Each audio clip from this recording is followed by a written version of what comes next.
आइए महाराज चलते हैं भगवान की समर्थमय चर्चा की ओर।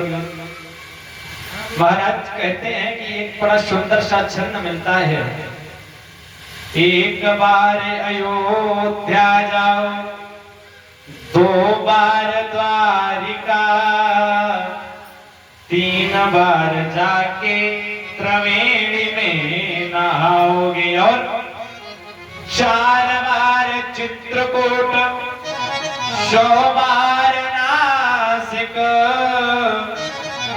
बार बार जाके बद्रीनाथ घूम आओगे, और कोटि बार काशी, केदारनाथ, रामेश्वर, गया जगन्नाथ, चाहे जहां घूम आओगे।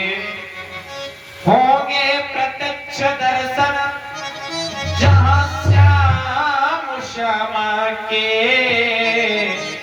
वृंदावन सा आनंद कहीं नहीं पाओगे। महाराज एक बार आप अयोध्या चले जाओ, 2 बार द्वारिका और 3 बार जाके त्रिवेणी में स्नान कराओगे, फिर भी 4 बार चित्रकूट, 100 बार नासिक, चाहे 12 बार बद्रीनाथ घूम आओगे, और कोटि बार काशी, केदारनाथ, रामेश्वर, गया जगन्नाथ, चाहे जहां घूम आओगे। लेकिन महाराज होंगे प्रत्यक्ष दर्शन जहां श्याम श्यामा के, उस वृंदावन सा आनंद कहीं नहीं पाओगे। चाहे जहां महाराजा घूमना, दुनिया के सारे तीर्थ कराना, सारे तीर्थों में जाने से आपको जितना आनंद नहीं प्राप्त होगा, उतना आनंद कहाँ प्राप्त होगा? वृंदावन में आप एक बार जाओ, जहां पर भगवान श्री श्याम और श्यामा के प्रत्यक्ष दर्शन हो जाएंगे, वहीं पर हमें भगवान का आनंद प्राप्त हो जाएगा। क्योंकि कहते हैं जो मनुष्य तन मिला है बड़ी दुर्लभ बात है। जब हम संसार की 84 लाख योनियों में भ्रमण करने के बाद इस तन को धारण करके सारा धाम पर भेजते हैं, महाराज जब हमारा शरीर, हम मनुष्य जिस समय माँ के गर्भ में होते हैं, तो महाराज वहां पर हमें इतनी यातनाएं मिलती हैं, इतना कष्ट सहन करना पड़ता है माँ के गर्भ में। जब वह बालक रोता है, हाथ जोड़ करके भगवान को पुकारता है, भगवान से कहता है कि हे परमात्मा, हे ईश्वर, हे जगताधार, जगत नियंता, जगदीश्वर, हम आपके कृपा के पात्र बनना चाहते हैं, आप हमें इस घोर नरक से निकाल करके इस धराधाम पर भेज दो, आप हमें इस धराधाम पर भेज दो, हम धराधाम पर जाकर के आपका भजन करेंगे। भगवान कहते हैं कि तुम कह रहे हो कि हम इस धराधाम पर जाकर के तुम्हारा भजन करेंगे। आज तक जाने कितने प्राणी हमसे वादा करके गए हैं कि हम इस धराधाम पर जाएंगे, जाकर के आपका भजन करेंगे, लेकिन सब भूल जाते हैं। आप दरवाजा भरो, आप हमें वचन दो कि इस धराधाम पर जाकर के आप हमारा भजन करेंगे। जब यह मनुष्य माँ के गर्भ में भगवान को वचन देता है कि परमात्मा आप हमको इस पृथ्वी पर भेज दो, धराधाम पर भेज दो, हमें इस नरक से उबार दो, हम जाकर के वहां पर आपकी भजन करेंगे, आपका गुणानुवाद करेंगे, आपकी ही चर्चा का रसास्वादन करेंगे। जब वो भगवान को उस गर्भ में वचन देता है, तो भगवान प्रसूति नाम की वायु को भेज करके माँ के गर्भ से उसको झटके से बाहर निकालते हैं। लेकिन जैसे ही वो बालक इस पृथ्वी पर आता है, तो क्या करता है? आते ही पृथ्वी पर रोने लगता है। कहां कहां करके रोता है महाराज? जब जन्मे तो छींक भई, कहां कहां करके रोए। महाराज जब बालक का जन्म होता है तो छींक होती है, छींक होती है कि हमको कहां पर भेज दिया आपने, कहां भेज दिया, कहां कहां करके रोता है। परमात्मा से कहता है कि हे परमात्मा, हे ईश्वर, आपने हमको इस जगह पर कहां पर भेज दिया।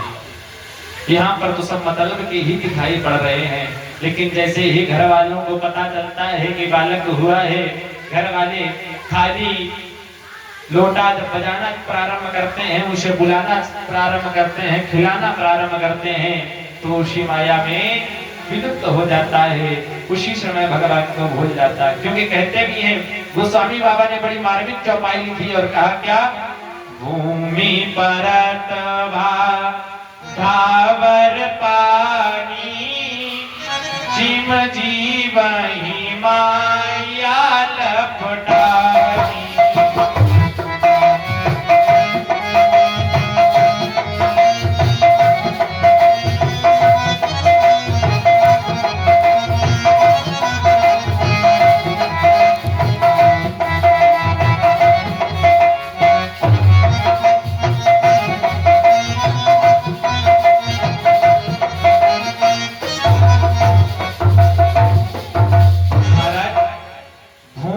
परत ढावर पानी और जिम जीव ही माया लपटानी। जिस प्रकार आकाश से जब जल की बूंद चलती है महाराज तो इतनी स्वच्छ और निर्मल होती है कि उसकी समानता कोई नहीं कर सकता है, क्यों कितनी स्वच्छ है। और जैसे ही वो बूंद आकर इस पृथ्वी पर गिरती है, पृथ्वी में गिरते ही पृथ्वी की मिट्टी में लिपट जाती है। भूमि पर ढावर पानी और जिम जीव ही माया लपटानी। जैसे ही वो बूंद इस पृथ्वी पर गिरती है तो पृथ्वी की माया उसे घेर लेती है। यही संसार है महाराज। लेकिन हम क्या सोचते हैं, हम क्या कहते हैं कि जो दिखाई पड़ रहा है सब हमारा है, ये हमारा कुछ नहीं है, सब यहीं पर रह जाना है। जिनकी चिंता में हम रात दिन जलते हैं, जिनकी चिंता के लिए हम रात दिन मेहनत करते हैं, कठिन परिश्रम करते हैं, वही जाकर के एक दिन हमको जलाते हैं।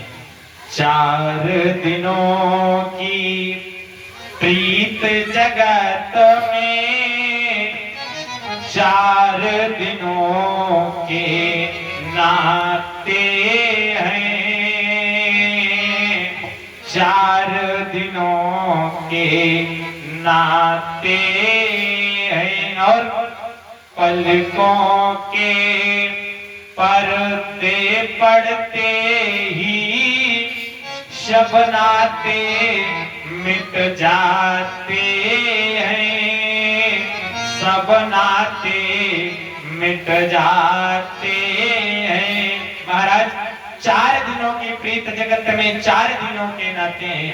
ये संसार है, ये केवल 4 दिन की प्रीत ही हमसे करता है, केवल 4 दिनों के नाते ही हमसे जोड़ करके रखता है। 4 दिनों की प्रीत जगत में 4 दिनों के नाते हैं। और पलकों के पर्दे पड़ते ही सब नाते मिट जाते हैं, सब नाते मिट जाते हैं। महाराज जैसे ही हमारी आंखों रूपी पलकों के पर्दे जब गिर जाते हैं तो हमारा बालक ही हमसे दूरियां बनाने लग जाता है कि अब इस शव को क्यों रखे हो, इसे हटाओ, इससे बदबू आने लगेगी, जल्दी ले चलो, जल्दी ले चलो।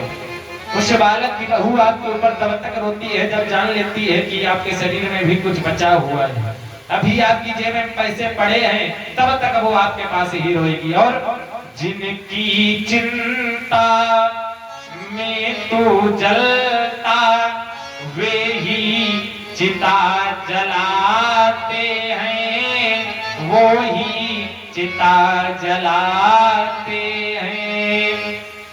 जिनकी चिंता में हम रात दिन अपना खून पसीना एक करके रात दिन जिनकी चिंताओं में जलते हैं, हमारे अंत समय के बाद वही हमको अग्निदान दे करके जलाते हैं। तो संसार में कोई अपना है महाराज?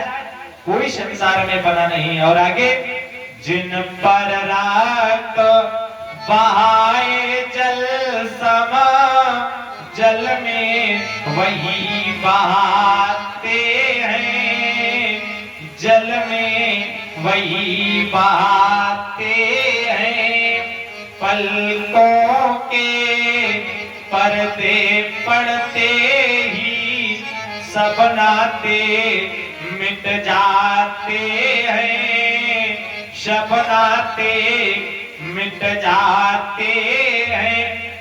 महाराज जिन पर हम अपना खून पसीना जल के समान जिन बालकों के लिए बहाते हैं, जिन घर परिवार वालों के लिए बहाते हैं, जिनके लिए बहाते हैं, वही एक दिन जा करके हमको जल में बहा आते हैं।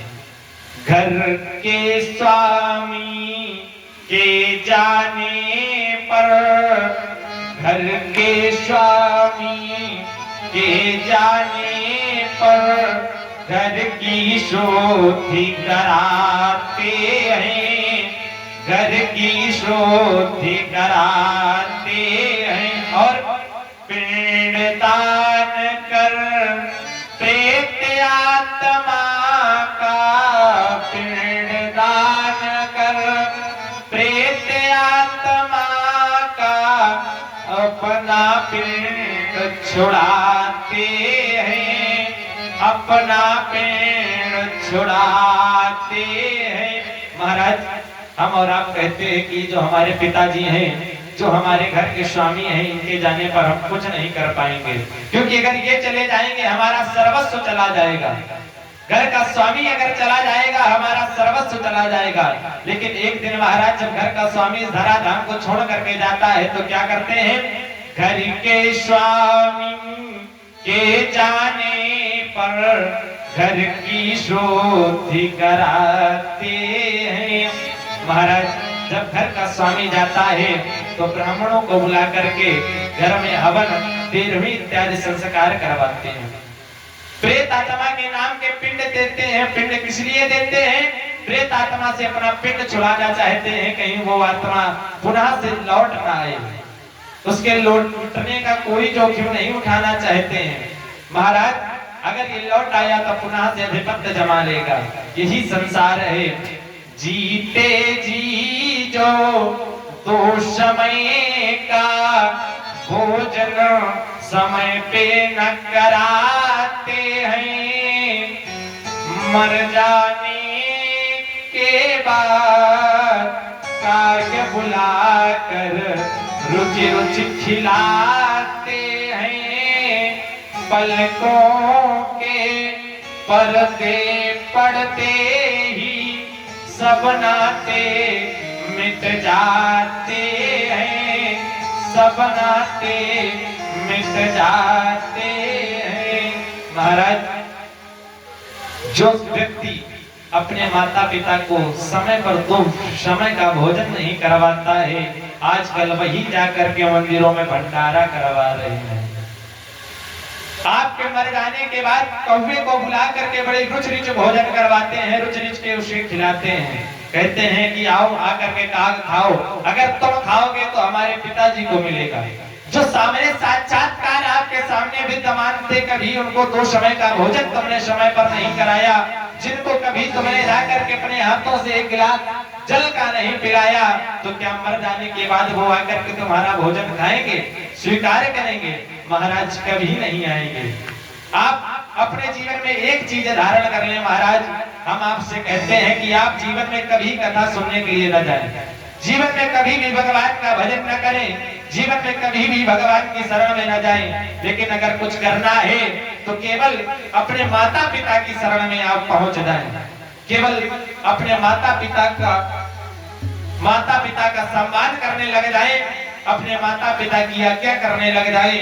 महाराज आपको जीवन में कभी भी कोई सत्कर्म करने की जरूरत नहीं पड़ेगी। यही भगवान का सत्कर्म है। अगर आप समय पर अपने माता पिता की हाल चाल खबर लेते हैं, माता पिता की आज्ञा का पालन करते हैं, जो माता पिता कहते हैं वो करते हैं, अगर आप उनके अधीन हो जाएंगे महाराज, हम आपसे एक बात बता रहे हैं कि जीवन में वो व्यक्ति कभी भी दुख नहीं पा सकता है। जो अपने माता पिता का सेवक हो जाता है महाराज, जिसने अपनी माता पिता की सेवा कर ली, संसार में उसे दुख देने वाला कोई व्यक्ति पैदा ही नहीं हुआ है जो उसे दुख प्रदान कर जाए। क्योंकि कहते हैं जाको राखे साइया मार सके न कोई, बाल बांका न कर सके चाहे जग वैरी होए।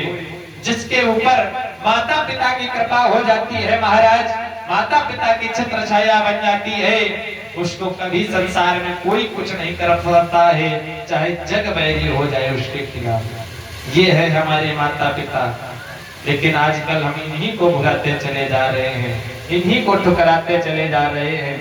आइए दो बार भगवान नाम संकीर्तन भैया के द्वारा, इसके तदोपरांत हमारे पूज्य गुरुदेव के द्वारा अमृतमय चर्चा का आप लोग रसपान करेंगे। इसके बाद बहुत ही सुंदर राम चर्चा का आप लोग रसपान कर रहे हैं। क्योंकि राम कथा हमें जीना सिखलाती है महाराज। अगर हमको अपने जीवन को कैसे स्वर्ग बनाना है तो हमें क्या करना चाहिए? भगवान की राम चर्चा, राम कथा को श्रवण पाठ करना चाहिए।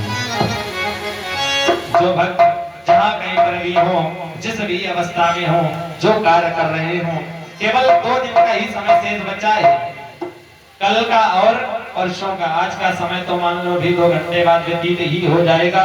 केवल कल और परसों का समय ही शेष बचा है भगवान की अमृत कथा का।